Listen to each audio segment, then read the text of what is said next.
Right, hello and welcome to Genie World for our Spark webinar. What we're concentrating on today is importing themed media images and combining those with some of the math tools that are built in Spark. We've chosen the subject of Egypt because of the history subject to study and lots of opportunity for media in it. The folder you can see on the screen, these are the resources that I'm going to be using. And these are available if you go to our website for download. One of the things you will have is they say for sheets, this is the outline of what we're doing. So as an aid memoir or something you want to share with colleagues, this should help you through that. Also, this will be recorded and will be on the website as well. So if I just take that out. I'm going to go to Spark. So we've got the floating toolbar here. If I click on the switch icon, that takes me onto my new Spark page. Now the icon I'm really interested in at the moment is this one that looks like a sort of film clapperboard media. And what that will do when I click onto there will take me to any folder where I've got images or video, any sort of media material available. So I'm going to click on there. Now that's taken to the, so that was just to show you, that was on my desktop. I got my Spark training exercises and it was Egypt. So what I've got in here are some a video and different images. So I'm going to start with this wonderful image of King Tut, King Tutankhamun.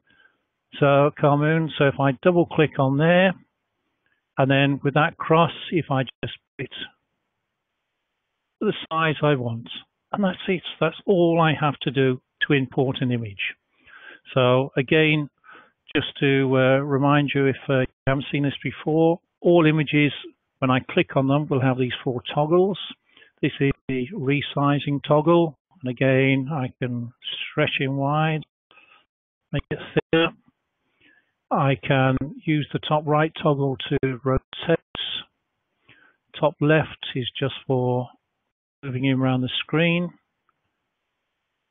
And bottom left is the menu, where I can do things like copy, paste, clone, and other little things which might be useful for some images.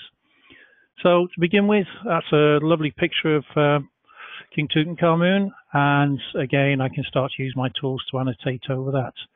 But this will be an exercise where we're looking at all the rich history of Egypt and perhaps writing. Now what I've done in my folder, so if I go back to media, and what I've got is a folder within a folder. And these, it's been a little bit painstaking, but each image has been individually copied into the folder. So the idea is we can now perhaps write our name, King Tutankhamun's name. So let's, I don't know if I'll get all the way through the name. So there's a hieroglyphic for letter T. So if I double click on that, just drag that to where I want it, the size, there's T. And although it's a little bit painstaking, what I could have done in preparation is perhaps had a page where these were along the top or the side. And that would be a great exercise if you had children who wanted to write their own name. You could clone them and just drag the letters into the spaces you wanted. So just to make a little bit of progress on here, this is where my spelling might come into question, but certainly U for the next. Double click, drag that to the size, and let's just line that up a little bit closer because I might run out of room. And again, this is just a simple process, just repetitive. Back to media, it's already on that folder. Now I could do T again from there, but I suppose, let me just cancel that a second. If I click on the T here, the menu, this might save a little bit of time. If I click on cloning, that gives me another. So let's do it that way. So that's TUT, first 3 letters. It is a long name, so it's going to take me a little while. I'll probably do all of it and wants me to, and you can see the process. So it's a simple case of finding the image you want in the folder and then double clicking, dragging it to where you want, and then you can do whatever you want to the image. Now, again, just to remind you, if you haven't seen this before, we have an infinite page. So I want to make a bit more room. So if I click on the move, or if I was at the board, just spread my hand, what I can do is move that up the screen a bit. So that gives me a bit more room. Now this time I'm looking for a video. So if I go back to my folder, so click on media. Now I need to go back to the folder. So this is my widget folder. And this is a video that I downloaded from YouTube, Horrible Histories, wonderful series, different histories on BBC, I think. So we double click on this and I just drag that to the space and size I want. And that starts to play immediately. So again, very, very easy to do that. What I might do is quieten that down a little bit.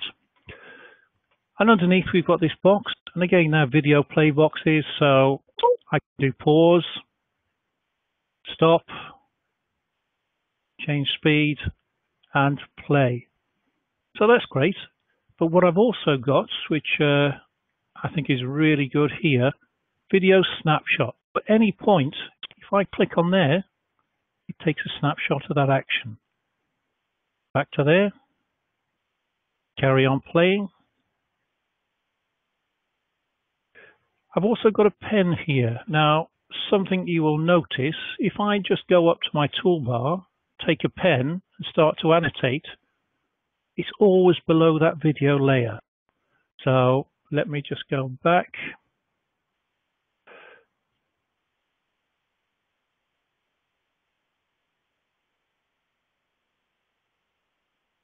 And bring that back up. There is a pen on here. So if I click on the annotation pen here, my annotations are actually on the top. So again, that's useful to know. If I go back to the cursor, just do a little lasso, that brings it back up. So if I go back to play, you'll notice the annotations go to the back. So that works very well for videos, for images, and that is very quick and easy. Okay, what I'm going to do there, I'm going to stop that, and I'm going to go onto a new page. So let me go to new slide, new white slide. So in our theme about Egyptians, we've looked at some of the images, the hieroglyphics. We've looked at what I want to do now is perhaps look at things like the pyramids, the amazing pyramids, and show the shapes how they were constructed. So what I need to do now is find the math tools. If I go to view, then go to toolbar, maths, what I'm looking for, I've got this floating toolbar down here, I'm looking for 3D shapes. So there it is in the middle, click on there, look for the pyramids, which it actually says pyramids, click on there, and now it's a simple case of drawing that to the sort of shape I want. But again, I've got, because it's an image, I've got the 4 tools here, so I can resize, rotate, move around, and also menu. I've also got these toggles inside, which allow me, if I just hold on to one of those, play with the shape. One more thing, if I go to the left, because that's an image, if I click on the tab and go to Property Browser, what I'd like to do is add some color. So the fill color, I've got seen blue pyramids, but let's go to a nice color, stone color, and I want that filled. So again, nice and easy, because it's a pyramid, there were more than one. So I might want to go to cloning, 2 pyramids, Let's change the size of that a little bit. Again, that's a nice built-in facility inside the mass toolbar. Now, we've looked at them, we've seen how they're constructed. It'd be quite nice to actually draw a net to make one, so I'm all in favor of hands-on. So the idea of how do we construct a net to make a 3D solid shape. Again, I'm going to make a bit more room. Let's just move that up. And this time, let's pick up the cursor, the pointer. I think I could actually use some of the 3D shapes from 2D shapes from here. So I could use the square, I could use triangles, or I think I'm going to use the IntelliPen. Like a lot of these things are different ways of doing it. So let's have a go at the IntelliPen. So if I click on there, now the basis for a net, we want a square base. So this is just to see how well I can draw a square. Yes, it's recognized that as a square. And we want 4 triangular sides. So again, I'm going to use the IntelliPen. 1, 2, 3. It's recognized that, so my drawing can't be too bad. If I go back to the select arrow and click on it, again, because it's an image, I've got the toggles around the outside, but I've also got these nodes on the corner. So if I move that a little bit closer, it's going to make it easy for me. And I'm just pick up one of those green corners. I can drag that into place. That doesn't look too central. So if I put that on there, and what I want to do is perhaps clone that to make the other side. So I'll just do one more. So let me click on there and clone. So let's just move that. Oops, missed it. Let's try again.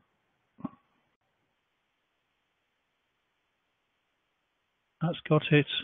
And this time, if I go to menu, I think I'd like to flip that, so I could flip that horizontally, and hopefully that will fit into place. So I can start to build that up, and I've used the math tools, I've used the IntelliPen, I've used quite a lot of different actions as part of this Egypt theme. I'm sure there's a lot more you could do, but I think for the moment that's quite a lot and shows how versatile Spark is. So before I finish that, I think we'll go on, I'll finish that off. So let me just clone that. Clone. Let's move that out of the way. Now this time I'm going to have to rotate it. Not quite. Let's drag that into place. Now that just shows I haven't done that very well. So let's readjust. Right, actually it's harder than I thought in the first place, but we're getting there. One last thing then, let's clone that one.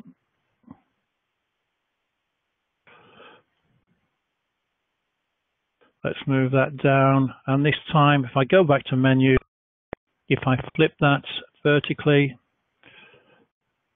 move that into place. So that's the net for my pyramid. A little trickier than I thought, but we got there in the end. So again, just using the tools, the menu. I hope that's been of use. There's quite a few little techniques there. Remember, this is going to be recorded. That will be available on our website along with the resources. So let's finish that. That's the folder you can find. So thank you very much indeed, and look forward to the next webinar. So I think that's the end of the meeting. Thank you very much.